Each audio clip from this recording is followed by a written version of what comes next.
어느 성도님은 20대에 예수님을 믿게 되었습니다. 그가 믿기 전에 한번 토정 비결을 보았는데 운수가 허송세월이었습니다. 그때는 그 말이 그렇게 무서운 의미인지를 몰랐습니다. 그저 고통 없이 살면 천만다행이다 그렇게 여겼습니다. 그런데 믿고 보니까 그 말이 달리 들리더랍니다. 이따금 하나님의 은혜가 느껴지지 않고 심령이 메마르고 곤고해지면 이게 허송세월인가 하는 마음에 두려움이 몰려와서 불이 나게 일어나서 막 바쁘게 몸을 움직인다고 합니다. 허송세월 하지 않으려고. 믿기 전에는 없었던 두려움이 오히려 믿고 난 다음에 찾아온 것입니다. 믿기 전에는 토정비결 그까짓 거 재미 반 기대 반 그랬는데 믿고 난 다음에는 오래전 그 말이 너무 마음에 걸리더라는 것입니다.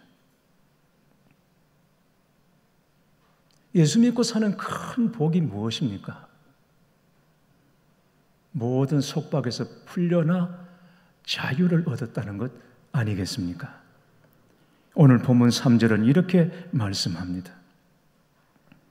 이와 같이 우리도 어렸을 때에 이 세상의 초등학문 아래에 있어서 종노릇하였더니, 여기 초등학문이란 사람들이 나름대로 만든 세상과 인생에 대한 이해와 규칙들입니다. 대표적인 것이 운명이라는 개념입니다. 어려움이 생기면 팔자를 탓합니다. 사실 우리도 그렇게 살지 않았습니까? 운명과 팔자와 미신에 사로잡혀 살았습니다. 어둠에 사로잡혀 있었습니다.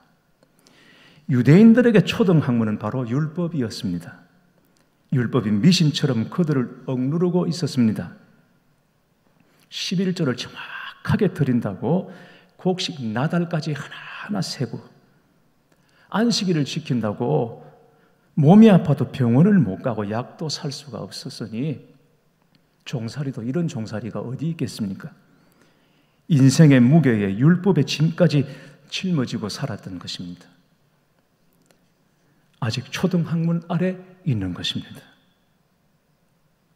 그러나 예수님을 믿을 때 이 초등학문에서 벗어나 자유를 얻습니다. 4절, 5절 말씀을 보겠습니다. 때가 참에 하나님이 그 아들을 보내사 여자에게서 나게 하시고, 율법 아래에 나게 하신 것은 율법 아래에 있는 자들을 속량하시고 우리로 아들의 명분을 얻게 하려 하심이라 그랬습니다. 때가 참에 하나님은 역사의 가장 중요한 때를 택하셔서 예수님을 보내주셨습니다.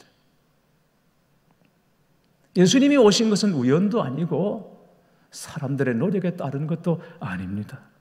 때가 참에 일어난 하나님의 경륜입니다. 때가 참에 하나님은 율법과 초등학문 아래 있는 우리를 속량하셨습니다. 속량했다는 말은 몸값을 치렀다라는 뜻입니다. 몸값을 치렀다. 노예로 있던 자를 몸값을 지불하고 풀어주었다는 것입니다.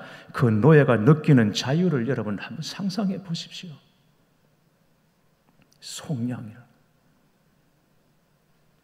하나님께서 우리에게 주신 은혜가 바로 이 속량하심, 곧 예수 그리스도를 십자가에 못 박게 하심으로 우리를 죄와 율법에서 자유케 하신 것입니다. 마스크 쓰고 계시니까 참 힘들죠. 집 밖만 나오면 마스크를 어디선지 써야 합니다. 이 무더위에 마스크만 벗어도 이렇게 시원한데 죄진 벗은 우리 영혼은 얼마나 시원하고 자유롭습니까? 십자가로 우리를 속량하신 은혜인 것입니다. 이제는 팔자가 없습니다. 운명을 탓하지 않습니다. 사주 보고 점을 치지 않습니다. 날짜, 장소에 얽매지 않습니다. 자유를 얻은 것입니다. 그러나 문제는 많은 그리스도인들이 진정한 자유를 누리지 못하고 있다는 것입니다. 예수님을 믿으면서도 여전히 염려와 두려움이 떠나지를 않고 신앙생활이 마치 무거운 짐을 진 것처럼 여겨지고 있다면 무엇이 문제이겠습니까? 자유의 복음을 듣는 것으로 충분하지 않습니다. 그것으로는 부족합니다. 진짜 복음을 믿고 단단히 붙잡아야 하는 것입니다. 오늘 우리에게 주시는 가장 중요한 메시지는 우리가 하나님의 아들이 되었다는 것입니다. 하나님께서 율법 아래 있던 자들을 속량하신 이유가 무엇이라고 했습니까? 아들의 명분을 주시기 위함이라고 하셨습니다. 그리고 이어서 6절, 7절 말씀을 보겠습니다. 너희가 아들이므로 하나님이 그 아들의 영을 우리 마음 가운데 보내사 아빠, 아버지라 부르게 하셨느니라. 그러므로 내가 이후로는 종이 아니요 아들이니 아들이면 하나님으로 말미암아 유업을 받을 자니라. 노예에서 풀려난 종에게는 이제 자유라는 사고와 인식의 전환이 필요했던 것처럼 우리에게도 믿음의 전환이 필요합니다. 이후로는 종이 아니요 아들이니, 아들이면 아들답게 살라는 것입니다. 우리가 예수님을 믿고 영접했다는 것은 아들의 영이신 성령님을 영접했다는 것입니다. 우리가 예수님을 믿으면 성령님이 우리 안에 내주해 계시고 예수님의 일을 행하십니다. 오늘 말씀을 보면 우리 안에 계신 성령님이 행하시는 가장 놀라운 역사 두 가지를 증언하고 있습니다. 첫째는 하나님을 아버지로 부르게 하시는 것이고, 둘째는 하나님의 상속자로 살게 하신다는 것입니다. 우리 안에 계신 성령의 역사입니다. 성령님은 우리가 누구인지 우리의 정체를 정확하게 가르쳐 주십니다. 우리가 하나님 아버지의 자녀라는 것입니다. 하나님은 우리의 아버지이십니다. 그냥 아버지가 아니라 아빠 아버지입니다. 선민이라 자처했던 유대인들은 하나님을 아버지라 부르지 못했습니다. 그들은 하나님의 아들이라 하는 자가 있으면 신성모독으로 간주해 돌로 쳐 죽였습니다. 그러나 바울은 하나님을 아버지라고 했고 그보다 더 원초적인 아빠라는 단어로 하나님을 표현하고 있는 것입니다. 여러분은 하나님을 아빠라고 불러보신 적 있습니까? 아빠. 하나님을 아빠로 부르게 하신 것은 하나님께 친밀히 다가가게 하기 위함인 것입니다. 흔히 시아버지는 아버님이라고 하고 친정아버지는 아빠라고 하죠. 여러분은 하나님에 대하여 아빠 수준입니까? 아버님 수준입니까? 단순히 용어의 문제가 아니겠죠. 우리가 하나님 앞에 어느 만큼 친근감을 가지고 있는가 하는 문제이겠죠. 하나님은 참으로 의미로운 분이지만 또한 친근한 아빠라는 사실을 부디 잊지 마시기를 바랍니다. 기쁘고 행복할 때뿐 아니라 고통스러울 때, 괴로울 때, 심지어 심각한 재중에 있을 때에도 하나님은 여전히 우리의 아빠이십니다. 그러므로 어느 때든지 주저하지 말고 우리는 하나님께 은혜의 보좌로 나아갈 수 있어야 합니다. 힘들고 어려울 때, 죄를 지었을 때라도 우리로 하여금 하나님과 멀어지지 않게 하려는 하나님의 배려, 사랑인 것입니다. 이 아빠라는 이름의 말이죠. 전에 전민배 목사님이 우리 교회에서 사역하실 때 명절을 보내고 온 목사님에게 아버지는 안녕하시냐고 안부를 물었더니 아빠 잘 계신다고 그렇게 대답을 했어요. 그리고는 본인도 아빠라고 한 말이 좀 겸연쩍었던지 다시 아버지는 잘 계신다고 대답을 하더라고요. 그날 전 목사님이 참 부러웠습니다. 원격결에 아빠라고 했는지 아니면 평소에 아버지를 그렇게 부르는지는 모르지만 전 목사님이 참 부러웠습니다. 저는 평생 제 아버지를 아빠라고 불러본 적이 없거든요. 예수전도단 플라이드 맥클랑 선교사님이 남아프리카 공화국에서 사역하실 때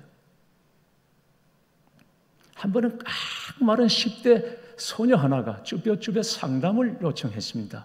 다가와서.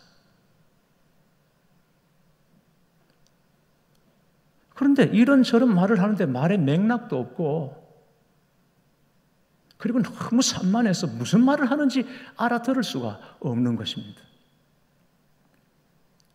자매님, 무슨 말을 하고 싶은 거예요? 그랬더니 선교사님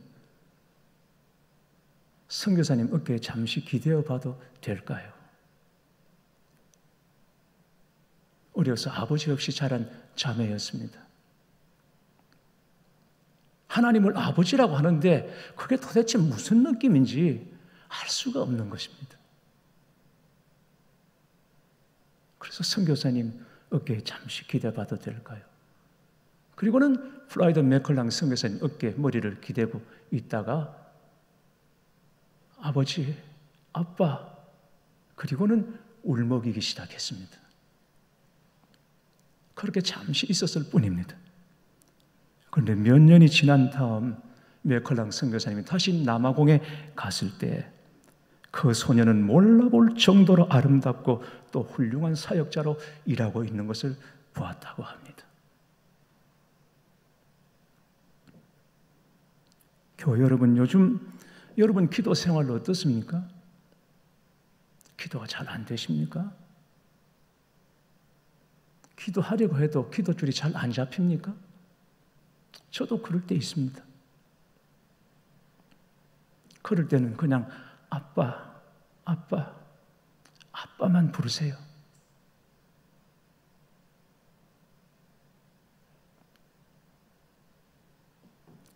세상에서 어른 노릇해야 되고 이 눈치 저 눈치 보고 계산하며 살아야 하지만 하나님 앞에서는 그냥 우리 다 어린아이지 않습니까?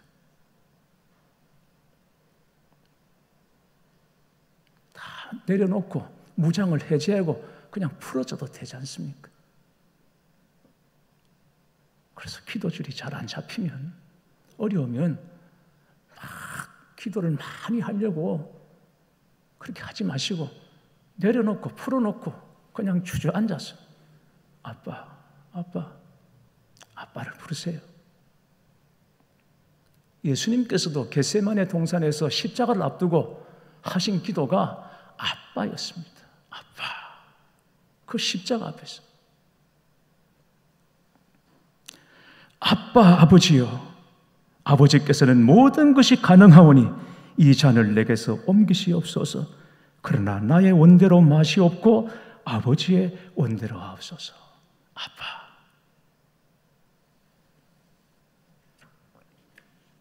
하나님의 자녀가 누리는 또 다른 특권 중 하나는 우리가 하나님의 유업을 열 상속자가 되었다는 것입니다. 우리 안에 계신 성령님께서 이 사실을 일깨워 주십니다.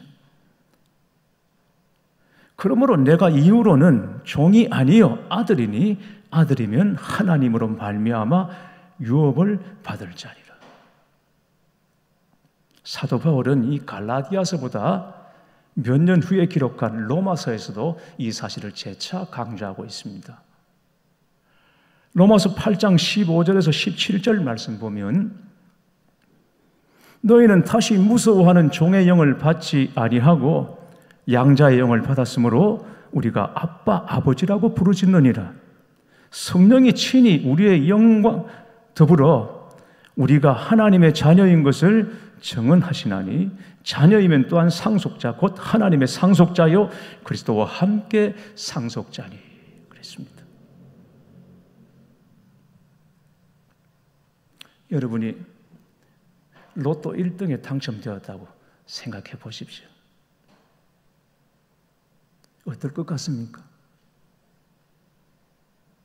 로또 1등에 당첨되면 아마 오늘 교회를 안 나오실 것 같습니다, 여러분요. 생각만 해도, 상상만 해도 흥분이 되고 행복하시죠? 그런데 로마 시대에 양자가 된다는 것은 로또 1등에 당첨되는 것 이상의 행운이었습니다. 당시 왕족이나 귀족들은 노예들 중에서 양자를 삼는 경우가 종종 있었습니다. 그러면 양아버지의 부와 신분과 지위를 그대로 물려받게 됩니다. 상속권자가 됩니다. 비록 노예이지만 양자가 되는 순간 그대로 다 물려받아서 상속권자가 되는 것입니다. 그렇게 해서 심지어 노예 중에서 황제가 된 사람도 있습니다. 누군지 아십니까? 여러분 말하면 아실 겁니다. 네로입니다. 폭군 네로. 성령 안에서 우리는 하나님의 상속자가 되었습니다. 비록 우리가 지금 하루하루 힘들고 고통스러운 나날들을 보내고 있을지라도 그러나 우리는 이것을 볼 수 있어야 합니다. 그게 성도입니다. 천국 시민인 것입니다. 이전에는 우리는 다 고아였습니다. 물론 육신의 부모가 있었을지라도 영적으로는 다 고아였습니다. 그러나 이제는 아닙니다. 하나님의 자녀, 하나님의 상속자가 되었습니다. 우리의 수준이 높아져서가 아닙니다. 예수님이 우리 안에 오셨기 때문인 것입니다. 그런데 상속자에게는 한 가지 조건이 있습니다. 자산과 부채를 함께 상속하거나 아니면 둘 다 포기해야 합니다. 좋은 것만 내가 갖고 손해보는 것은 아니겠다. 그러면 상속자가 안 되는 겁니다. 둘 다 받든지 둘 다 포기하든지. 영적으로도 이 원리는 똑같습니다. 하나님의 상속에는 고난도 함께 포함되어 있다는 것을 아셔야 합니다. 우리는 당장 배부르기 위해서 하나님을 믿는 것이 아닙니다. 오히려 하나님의 자녀이기 때문에 당하는 손해도 있고 어려움도 있습니다. 종이 바라는 것은 뭡니까? 일은 쉽게 하고 품삯은 많이 받는 거 아니겠어요? 그러나 아들은 그렇지 않습니다. 우리는 종이 아니라 자녀이기 때문에 하나님의 상속자이기 때문에 당하는 고난도 있습니다. 그런 상속은 노 땡큐입니다. 그러나 이 고난이 힘든 것은 사실이지만 세상의 부채와는 다르다는 것을 아셔야 합니다. 세상의 부채는 마이너스로 우리에게 다가옵니다. 그러나 하나님이 주시는 고난은 잘 견디고 감당하면 플러스 알파가 되는 것입니다. 현재의 고난은 장차 올 영광과 비교할 수 없다고 말씀하셨습니다. 고난을 이기고 나면 더 큰 복을 얻게 되고 더 큰 은혜를 힘입게 되고 영적인 권위를 갖게 됩니다. 고난은 나를 넘어뜨리는 걸림돌이 아니라 나를 세우는 디딤돌이 되는 줄 믿으시기를 바랍니다. 그래서 로마서 8장 17절은 이렇게 말합니다. 자녀이면 또한 상속자, 곧 하나님의 상속자요 그리스도와 함께한 상속자니 우리가 그와 함께 영광을 얻기 위하여 고난도 함께 받아야 할 것이니라. 이 말씀에서 가장 중요한 단어가 함께입니다. 이 한 구절 짧은 말씀 안에 함께라는 단어가 3번이나 나옵니다. 우리는 혼자 던져진 채로 고난을 당하는 것이 아닙니다.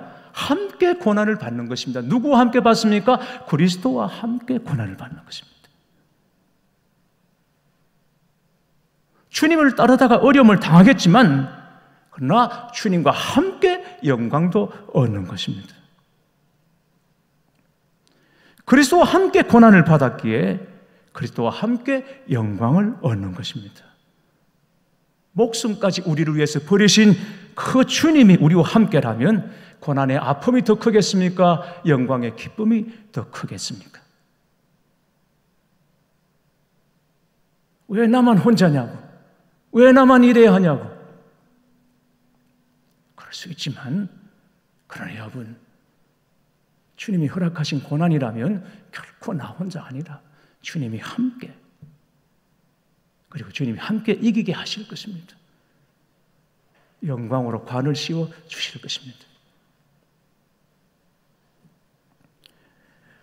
리빙스턴, 아프리카 개척자이자 선교사였던 리빙스턴이 16년간 아프리카 정글에서 선교를 하다가 잠시 고국인 영국에 귀국을 해서 글라스고 대학에서 연설을 한 적이 있습니다. 그때 한 사람이 질문을 했습니다. 당신은 어떻게 그 고독한 환경에서 16년간을 견딜 수 있었습니까? 그러자 리빙스턴이 대답했습니다. 주님의 두 마디 약속 때문입니다. 첫째, 요한복음 14장 18절 내가 너희를 고아와 같이 버려두지 아니하고 너희에게로 오리라는 말씀과 마태복음 28장 20절 내가 세상 끝날까지 너희와 항상 함께 있으리라. 이 약속 때문입니다. 라고 리빙스턴이 말했습니다.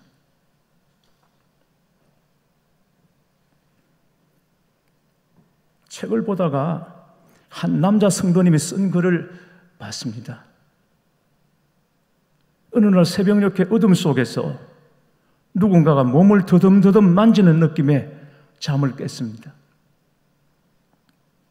오줌이 마려워서 일어난 작은 딸이 화장실에서 나오다가 안방으로 잘못 들어와서 자고 있는 엄마 아빠 사이로 파고 들어왔습니다. 아이는 잠결에 더듬더듬 엄마 아빠를 확인해 보고는 엄마 아빠 사이에 끼어서 금세 새근새근 잠이 들었습니다.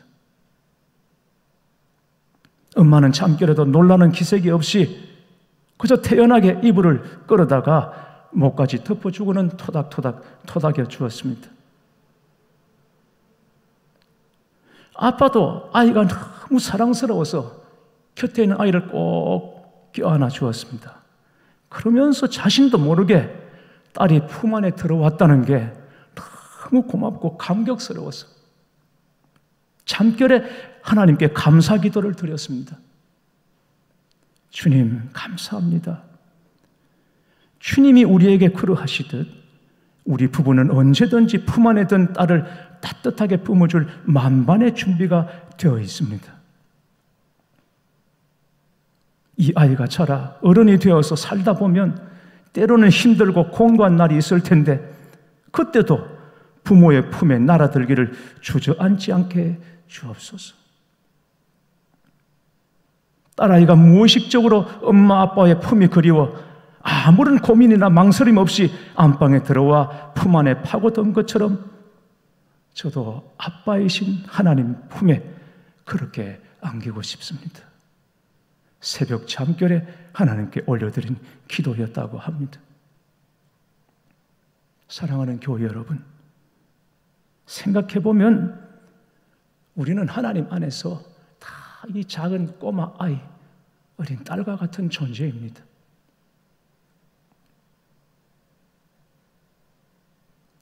하나님의 날개와 하나님의 품이 아니면 우리가 단 한시라도 여러분 살 수가 있나요? 없죠. 아빠 하나님께서 날개로 우리를 덮으시고 은혜의 그늘로 우리를 보호해 주시기 때문입니다. 느낌이 없습니까? 그러면 그 느낌이 들기를 기다리지 말고 적극적으로 믿고 시인하고 기도해 보시길 바랍니다. 하나님 아버지, 저의 좋으신 아빠, 아버지이심을 믿습니다. 저는 하나님의 사랑하시는 아들이요 딸입니다. 어려움이 닥치고 고난이 닥쳐도 항상 좋은 것을 주시는 아빠, 아버지를 기대합니다. 죄로 넘어지고 실패하여 넘어져도 용서해 주시고 다시 붙들어 주시는 아빠, 아버지의 사랑을 믿는다고 여러분 그렇게 기도해 보시기를 바랍니다. 이제 하나님 앞에서 여러분 과처럼 생각하지 마시고 말도 그렇게 하지 마시고 기도도 그렇게 하지 마십시오. 하나님께서 우리를 부르실 때는 우리가 받을 장래의 복까지 다 준비하시고 우리를 부르신 줄 믿어야 합니다. 가장 큰 은혜 아닙니까? 믿고 굳게 붙잡으시기를 주님의 이름으로 축원합니다.